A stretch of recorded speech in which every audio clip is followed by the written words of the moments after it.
You guys, what's going on? Back, still in the complex right now.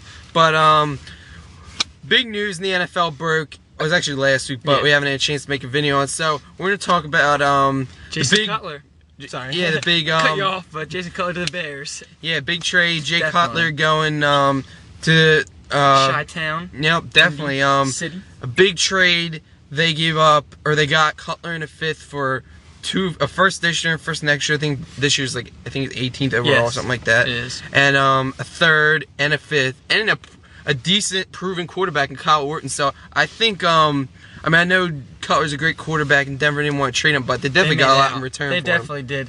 They have a lot of choices now. They have a lot of draft picks now. Now they got that extra first, extra third now, and they moved up, I believe, in the fifth, or it's pretty close, I guess. I don't know.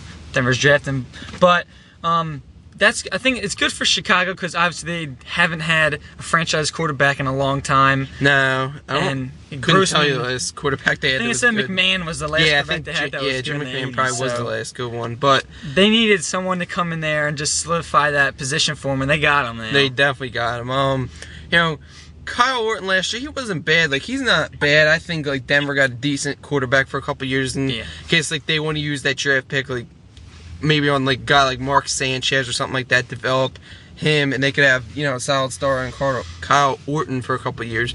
But I really don't understand. People are getting impatient around here, but I really don't understand why Chicago gave up that much. I mean, I guess you got to give up to get that kind of quarterback, and it's worth it. Like, I'd give that all up too, probably. So, but they definitely got their franchise quarterback, so I guess it's all going to be worth it in the end.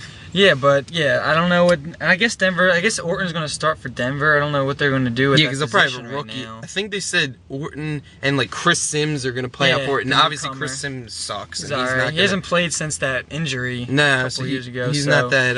We don't know what he's going to have. So Orton is probably going to start unless they do maybe get a rookie and throw him. I don't know if they'll throw him in there, but. Nah, I'm probably trying to develop him. Cutler, he doesn't have. I don't think he doesn't have as many people on that can make plays. He lost, but he doesn't have Brandon Marshall now. You know what I'm saying? Yeah.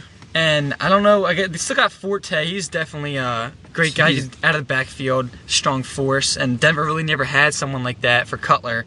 They had a couple. It's Sullivan Young or something. Yeah, it's basically flipping situation. I mean, it's obviously flipping situation, but Cutler goes from. Who they had? Brandon Marshall. I know they had like Stokely and Scheffler, decent supporting cast. Yeah, and like you said, crappy running backs. It got a little better. Like they have like Buckholder, Arrington, stuff a little bit better, but still not that good. And then if we go to Chicago, I mean Devin Hester's. He's not bad. He's coming into his own as a receiver. Not really sure who else they have. I knew they used to have like Musa Muhammad, but I know he's Carolina now. But. Yeah, like you said, along with Matt Forte, and I mean Cutler's a proven quarterback. He's a great quarterback and with a great arm. So I think that he'll make it work no matter what. Him and Hester probably be hooking up a lot. I could see Greg Hester Olsen too.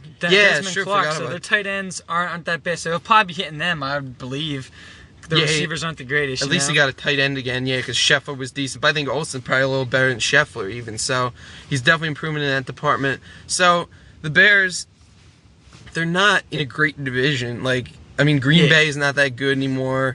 You know, Minnesota was alright. They weren't that great last year. They're beatable because, you know, Tavarius Jackson is obviously not a proven quarterback. And Sage Rosenfeld, watch out.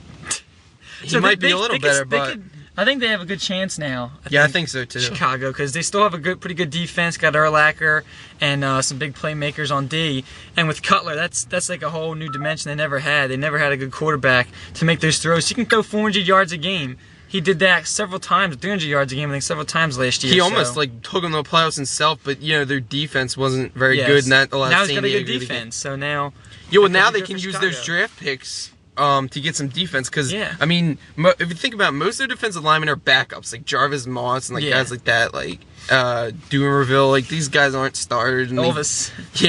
But that defense is not looking very good outside of like obviously Champ Bailey. Brian Dawkins. He's getting old. Unfortunately, wish it wasn't like that. But we got some older people. Like Champ's getting old. Dawkins, unfortunately, is getting up exactly. Age, so I really don't. I mean, Denver. That's a good trade. Regardless, and I don't think they would have been contender this year anyway, even with Cutler, really, because San Diego's going to be back, and Obviously Merriman coming back. Yes. Vincent Jackson coming into his own with Rivers and Sproles and LT. So I don't think I think the Chargers are going to be back to dominating that division once again. And obviously Raiders and Kansas City aren't doing anything either. So it's going to be interesting to see how Cutler can fare. Got to learn a new playbook in Chicago. Hopefully, he'll obviously be ready for the first game. But definitely, it's going to be interesting to see him in a Chicago uniform, see what he can do with the team, see how far he can lead them in that division. So they won't. Lovie Smith's probably happy because he won't have to answer questions every week. Yes. So who's your starting, quarterback? Chris Smith or Kyle Orton? They both suck, but Orton not so much last year. Because Kyle Orton was, he's a little more effective than Rex Grossman, obviously. So, but we'll see what happens. Cutler should have a good season, and I think the Bears definitely had to be a force in the division and maybe challenge for a wild card spot, or definitely for a wild card spot, and probably the division title as well. So that's it. Back with more videos. Obviously, I'm sure there'll be more news. Who knows? Dropping. Edwards, Bolden, people like that could be traded in draft day. And there'll be draft day trades, so I'll be on top of that, and we'll be back. So we'll see you guys later. Peace out from Philadelphia right now, and we'll see you guys later.